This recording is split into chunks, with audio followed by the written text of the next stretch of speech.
Here's something to feel good about. This is amazing. So, Indy has been chosen to host the very first show from a new, you could call it a supergroup, I guess, consisting of Mike Mills, formerly of R.E.M., Darius, Rucker, Hootie, and the Blowfish. And joining me now, you've heard him with the Black Crowes, drummer Steve Gorman. Good morning. Good morning. Glad to be here. This is amazing. So, the band is Howl, Owl, Howl. You're at the Yep. Vogue tonight. This is the first show? The very first show. Yes, sir. Well, okay, so I first heard about you back in September. You released a single on this past Friday called My Cologne. Yep. But this project goes back, what, like 4 years? Well, in conversation, it goes back even longer than that.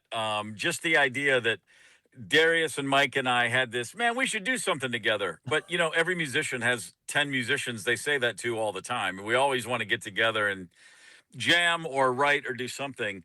And so we had been having this conversation for a while. It was, I think, sometime in early 22 when we finally said, well, we can either keep talking about it or we can get into a room together and see what happens. And so we finally got together, everyone's schedules being a challenge at times, and just started writing songs right off the bat. And it was really, let's just see if we think it's good. Like, we knew it would be fun. It's always great to work with your friends, and we go back a long ways.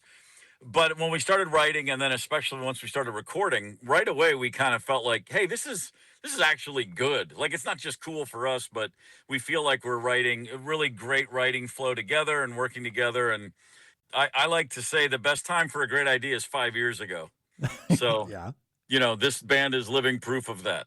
Well, I'm not going to make you explain like what you sound like that because it never works. It never translates. But something must be working, I guess, when you guys get together to make you want to go out and, play clubs for a couple weeks in November.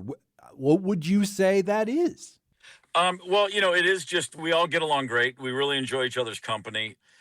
Having all gone the various routes in our lives and careers that we have, there's always still a desire in any musician, which is, I'd love to do it all again for the first time, and tonight, that's what that is. This is the first gig this band will have ever played. Whether we play these 9 shows and never do it again, or whether this is the beginning of, 10 years of gigs, it all starts tonight, and it's a bit of a litmus test. If we make it to Chicago tomorrow, then I guess tonight went well. What a treat. Again, Howl, Owl, Howl is bassist Mike Mills, who we know from R.E.M., Darius Rucker of Hootie and the Blowfish, and my guest, former Black Crowes drummer Steve Gorman. Steve, thank you for your time, and thank you for choosing Indy, of all places, to kick off the tour. Hey, man, it's a great town. We've all have a lot of, time and friends, and we've spent plenty of time in Indy. Mike played with Jim Irsay for years and his band off and on. And, everybody's got their own stories of their connections to the town, but for a million reasons. And one of those is we all said, like, oh, man, Indy's a great place to start. Let's do that. Again, Howl, Owl, Howl plays the Vogue tonight. Steve Gorman, thank you. My pleasure. See ya.